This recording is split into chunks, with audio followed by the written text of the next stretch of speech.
Bim! Bam! Shazam!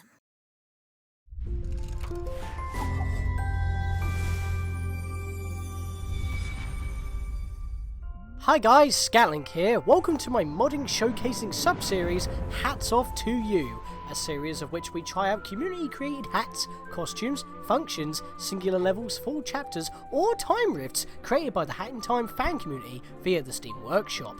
This will also include any challenge roads of which will have their own video dedicated to earning ourselves a trophy, of which would otherwise be permanently missed. But this time, it's not any ordinary modding showcase. This is a live event. For we are back in the main game, technically speaking. You'll see what I mean in a moment.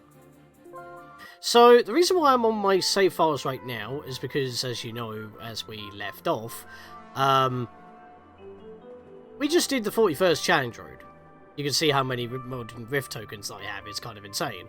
But you would notice that I'm missing a star again. Now, don't worry, this live event doesn't add stamps in a way that affects your totals.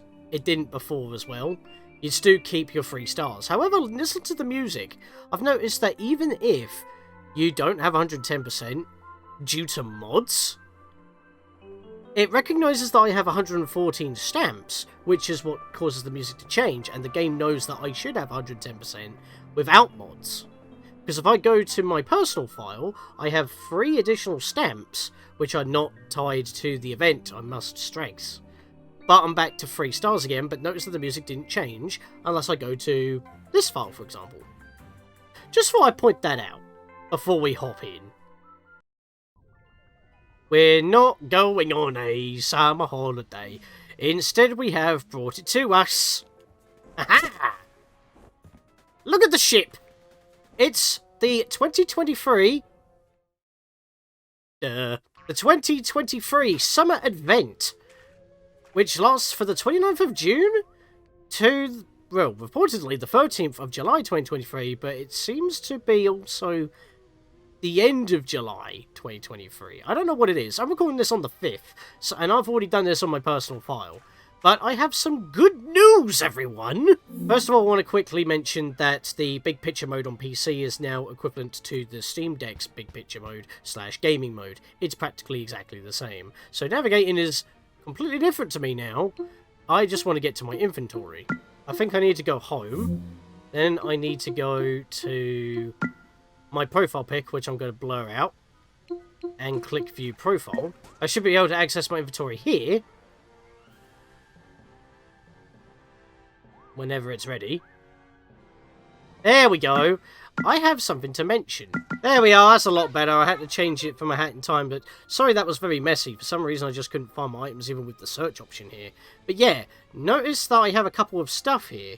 If I click this, for example, the Catchmaster 9000, a Hat in Time weapon, not tradable, not marketable, never leave a house awarded during the summer event. This immediately addresses a problem I had with our previous event that I couldn't cover in time due to dates, which is why I'm coming in here now to mention it. The stickers that you get from the Christmas 2022 event are tied to the save file you earn them on. They do not go into your Steam inventory. Gears for Breakfast must have heard my concerns, and they put them in your Steam inventory so they are available on every file. If I go back to the game, case in point, go to my weapons, ignore everything else that's here at the moment. Here they are! The Catchmaster 9000. I'm not going to equip that right now, but just so you know, everything that you earn in this event stays in your inventory, so it's on every single one of your save files and not the save file you played on. Now, hopefully they will do a rerun of the 2022 event, so I can get them again and put them in my Steam inventory, because then this file will be back to up to spec and not needing to use stuff on my personal file just to show it off. Not like I would show all the stickers off always, but I did do so before. Anyways, let's check out the ship. We got a water cooler here. It's actually kind of funny how they involve a lot of the mods that already exist. Like, for example, they put a table here, so it's not interfering with, like, a Bow Kid. That Moustache Girl's just sitting on a little pillow fortress that's just floating on the side. Like an island, it kind of works. Not going to lie. Sora has a bottle. The conductor has a bottle of pop. Why do I get the feeling that this is like Grimace juice? Because that seems to be a thing celebrating Grimace's birthday from McDonald's. Don't know what happened to Hilda here. I guess she's like just... I mean, they put enough spacing so it doesn't clip into her, but that's kind of interesting, that. Planoa here is just minding his business, keep himself chill with the ice cooler. But it's only the front of the ship, the main lobby, that is affected. If you go to anywhere else in the ship, there's no changes. Oh, wait, no, hang on a minute. There is one... balloon palm tree here, I guess. That makes me wonder now, is there actually one in here? I haven't explored the ship fully, but I didn't think I would need to. Yeah, there's nothing in here. So I guess it was just like one palm tree. Yes, it's a live event, so what does that mean for us? You know what it means. So yes, if I were to talk to him, because obviously my map isn't going to be completely full now. Do you have a death wish, kid? Yeah, we have a new map. Now, I need to specify how these maps actually work, because I don't think I was very clear last time. If you remember, the design of the Winter 2022 event was Christmas themed. Not so in this case, but there is a bit of a change. So let me go to the game's main one, which is this one here, 114 out of 114. So this is the main game map that is all the official DLC, nothing else, okay? This is our first map. I would like to call this the official DLC Death Wishes. This is basically all the main game DLC, as I mentioned, DLC 1, DLC 2, as well as that camera related, taking pictures of enemies, candle, that's not available on consoles for some reason. All those Death Wishes are here. This is map number 1. This is what's first and foremost going to affect progression. Second map is the live event map. This is any of the Death Wishes that give you unique rewards exclusive to the event. You don't need all the stamps, you just need to get the rewards. But of course, I will be covering every stamp anyway for you completionists out there. Although, obviously, because of the short time window on recording or practicing these myself, so I can be efficient in these videos while explaining them, practicing them, recording them, editing them, and uploading them, I'm not going to get it done in time. As I said, this is on the 5th of July, 2023. At the time of recording this, so you can see how it's spaced apart. But as I've mentioned already, I haven't already done these, and yet I've got the rewards already, so that's cool. In fact, I should have that as well. I don't know why that's not showing up. Maybe it's because it's hidden, maybe, but I got the ones that you can see. But these are the event exclusive stuff. You just need the rewards. The stamps do not affect percentage. This is where percentage is affected, which is why we're back down to 109%. This is the official expanded map, showing all mod-related Death Wishes that require the original game's or related mod Death Wish stamps in order to unlock them. As you can see, this particular one that has shown up, which is ironically enough tied to a level involved within the event, is tied to. But I can only unlock it if I have 5 original Death Wish stamps, or any other mod Death Wish stamps that are on this expanded map, which unfortunately affects percentage. But I still have my music. I may not have my third completion star, may not have 110%. Thankfully though, this one's easy, but we'll cover that in a bit. But so we will be back to 110% with 117 stamps, which I'm going to consider official, just because it's tied to a mod that's part of the live event. And then we have the mod exclusive Death Wish map, which are all of the optional mod-related Death Wishes, I guess you could call them, that do not affect completion at any point. They do not require unlocking with any official stamps or mod-related stamps. They're just immediately available, and they have their own separate map because of it. Basically, I'd rather have no requirement to unlock them and just stick them on this map, because messing with your percentage, I'm not a fan of. But as I said before, these particular 3, even though it's part of a mod, I'm not going to count those in particular, but the event ones I will be. Speaking of, let's switch back to this map and actually begin, shall we? So, this is why this is going to go into both my, well, basically all 3 playlists I have ever had in time. It's the collective one that has everything, the modding showcase, because this event, this live event, unlike the previous one, solely relies on mods. I know that we had a challenge road last time, and that would involve mods, but it was that one particular challenge road I had already covered. But, as you can see by the logo that I had loaded, I haven't got my Hats On to You logo active at the moment. It's because that this is a live event. But, all of these involve mods. And because of that, I'm considering all these official mods. And it actually starts off one that was actually confirmed to be an official mod. Freedom Player 2, Lilac's Headpiece. Now, there's something unique about these. I know I've been talking for a while on this map. Please bear with.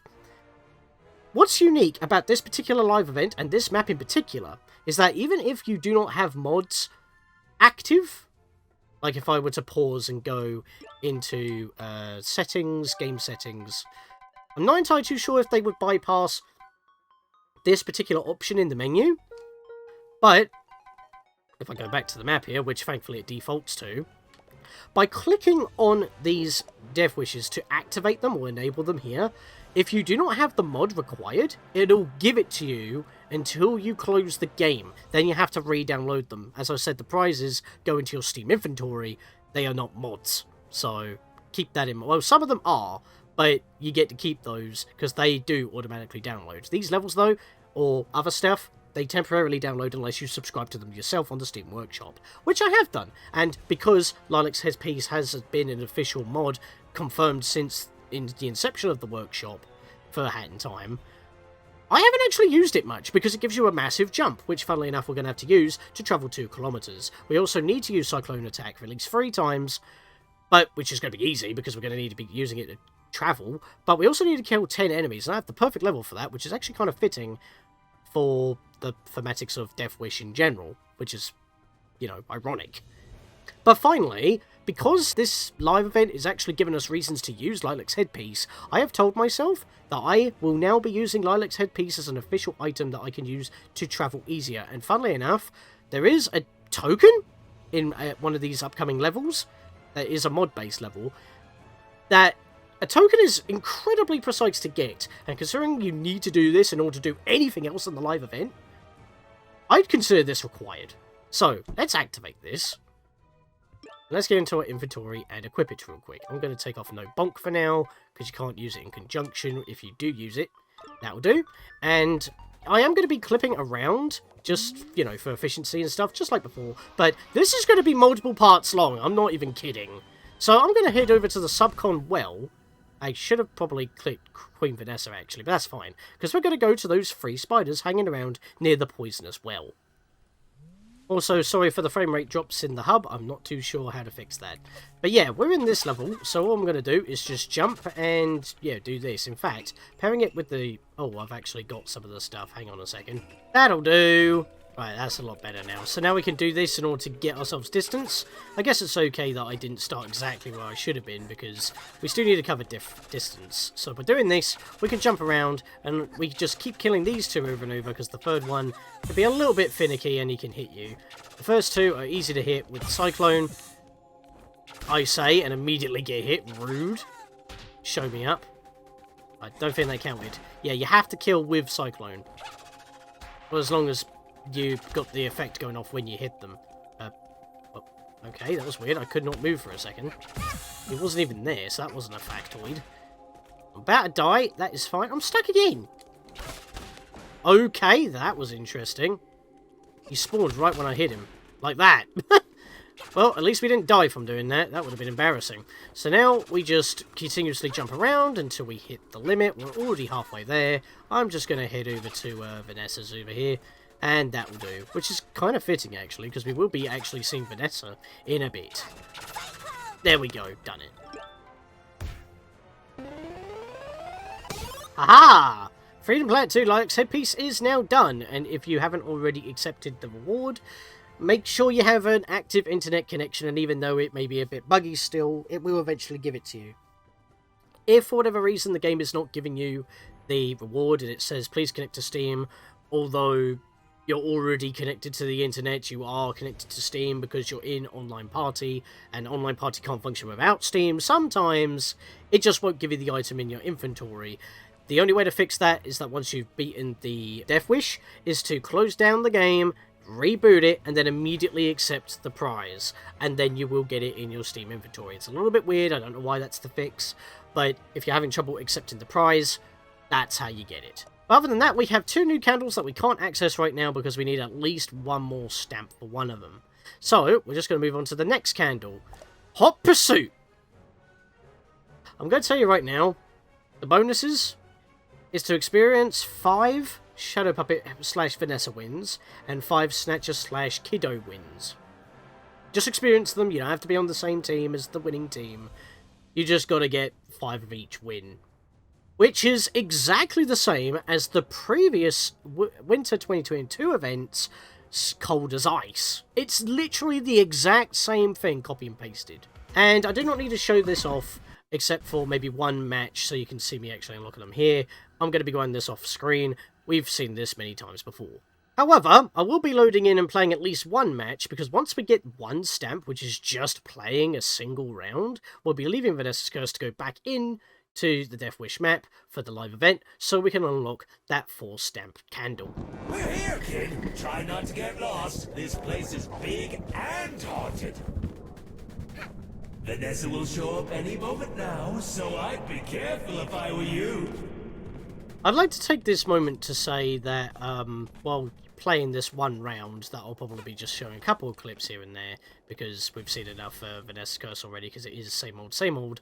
My apologies if I have been stammering over my words throughout this. I've got my notes, but it's a bit of a while, and I've had to plan this very quickly because of the short time limit. Curse is out. Survive and find those crowds. See you in 5 minutes. How did I even manage that? Well, I think this was a very quick game that was very uneventful. Because that's the last guy right here. Oh! Oh! I'm on him! Damn it! Oh, okay, no, that's the wrong hat. I got you! No! You cheek! He duped me! I've got him, though. Ice Majora! I just dealt with Majora! Oh, how? How did that happen? Oh, hi there. What's with the... Wait, what? Oh, there we go. Wait, what? Ice Majora wasn't caught? I was confused. Why is it focusing on Big John? I'm so confused right now. What happened there? Oh, crap! I wasn't expecting to get a sticker here. What kind of sticker is that? Oh, it's a green pulse. Definitely one of the more jankier games that I played there. I was chasing him. I wasn't touching him. He wasn't shadowfied, and yet he was not the one that I needed to chase. I was so confused. He had a blue pot, like, I don't know. It was weird. Anyway, what matters is we played a game, and there was a win. So we're 9 to go in total. But anyway, we have our 4 stamps. We can now go to the quick draw game, which, the download, is an emote. It's a game triggered by an emote. You get 2 emotes, you get the pose, and then you get the game, which is a pose, but then someone interacts with you by pressing the interact button, and then whoever presses the attack button after the go shoots first, they win. And we need to do 10 duels and win 3 in a row. So let's enable that, but that's not all that the mod comes with. This would be the reason why I haven't put on anything summer related in terms of costumes or dyes. We have the Wild West outfit, and the time stop cowboy hat flares, slow down time, with a nice little sound effect to boot. It's like you're in a showdown. Also, I think Lilac's headpiece doesn't fit this, but so I'll change that. Back to the no bonk badge. So how does this work? Well, if I were to say, for example, just call someone over here, Come on. and then quick draw game, we'll get to jamming out in a bit, that's just the pose. There we go. It says ready above me, and it says roughly where my opponent will stand. If the mod tells you that there's not enough space in front of you, that shows you how much space you need. This is a very good mod little mini-game to play when you're just waiting for, like, Vanessa's Curse to become available again. There we are, we got the hit. And by the way, you do take damage from failing, so you can die from this. And I think I just killed that person. That was a bit of a shame, whoopsie doodle, but I need to win at least 3 in a row. So you can do this while grinding for the Vanessa's Curse candle. I shot too early. Oh no, I won because the opponent shot too early, maybe. I only need to win 1 more now. That's not what we want to do yet, that is spoilers. There we go. I lost! I need to win 3 in a row. But you get what I mean, so it's like, we just keep doing this until we get it. 3, 2, 1. Gotcha. Oh, well, too early for you. But yeah, as I said, very good to do in between Vanessa's curse games when you're just grinding it out. Actually, wait, hang on, back out for a second. Do I still have the candle active? I do. So you know what you need to do. 5 Snatcher wins, 5 Puppet wins, you don't need to win them, you just need to experience them. 10 duels with the shooter game, and 3 in a row. Let's get on with it. A few minutes later.